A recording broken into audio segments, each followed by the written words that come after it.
अभी मतलब हम लोगों के पास तो आज के समय में टेक्नोलॉजी है, फ़ोन है। अब एक चीज़ बार-बार दिमाग में आती है, ऐसे-ऐसे साधु संत भी मैंने अभी आपसे पूछा, लोग आते हैं कि जो कभी बाहर ही नहीं निकलते और हमें तो पता है कि कुंभ कब से आयोजित होने वाला है। तुरंत फ़ोन खोला, इंटरनेट पे देखा, चेक कर लिया, शाही स्नान कब है ये पता लग गया। उन लोगों को कैसे जो दुनिया से ही बिल्कुल कटे हुए हैं, एग्ज़ैक्ट सारी चीज़ें अनुभव हो जाती हैं, पता लग जाता है और वो सारे मैंने ये भी देखा है, कई लोगों से सुना है कि वो कुछ लोग तो ऐसे मतलब साधु महात्मा देखने को मिलते हैं जो सिर्फ शाही स्नान वाले दिन या जो स्पेशल मोमेंट होता है केवल उसी दिन दर्शन देते हैं और फिर अलक्षित वापस दिखाई नहीं देते फिर दोबारा। एक और है कि ऐसा नहीं है केवल नागा साधु जो दिख रहे हैं वही हैं, ऐसे दुर्लभ दुर्लभ महात्मा भी हैं जो बहुत भाग्यशाली को दिखेंगे, आएंगे कुछ क्षण के लिए, और कई ऐसे हैं जो कल्पवास भी कर रहे होंगे। बहुत सारी ऐसी विभूतियां हैं और ऐसे संत हैं जो अपने आप को छुपा कर बैठे होंगे। ठीक है, तो ये सब एक इसके दो कारण हैं। पहले तो संत इत्यादि सब तिथियों में चलते हैं।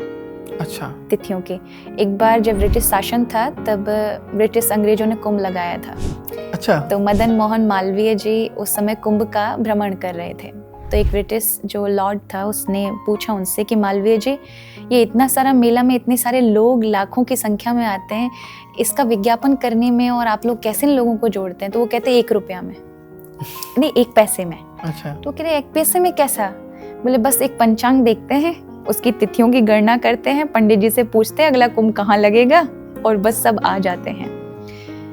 एक तो ये कि तिथियों को बहुत अत्यधिक हमारा सनातन धर्म मानता है महत्व दिया गया है और खासकर हमारे संत साधु की जो परंपरा है वो तिथियों पे बजाय दिनांक और इन सब पर उन पे ज्यादा वो ध्यान नहीं देते, वो सिर्फ तिथियों पे जो हमारी सनातन परंपरा है, ज्योतिष जिस प्रकार से हमें बताता है।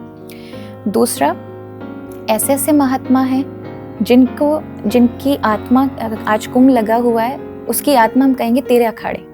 अच्छा, ये क्या होता है? ये अखाड़े जो लगे हैं वहां पर जितने साधु संतों के वो 13 अखाड़े हैं, जिनमें 7 सन्यासियों के हैं, 3 हम वैष्णव संप्रदायों के हैं, 2 उदासीन हैं और एक सिख परंपरा का है जिसको निर्मल अखाड़ा कहते हैं, जो वेदों को मानता है, सनातन परंपरा को मानता है, लेकिन गुरुवाणी को भी मानता है।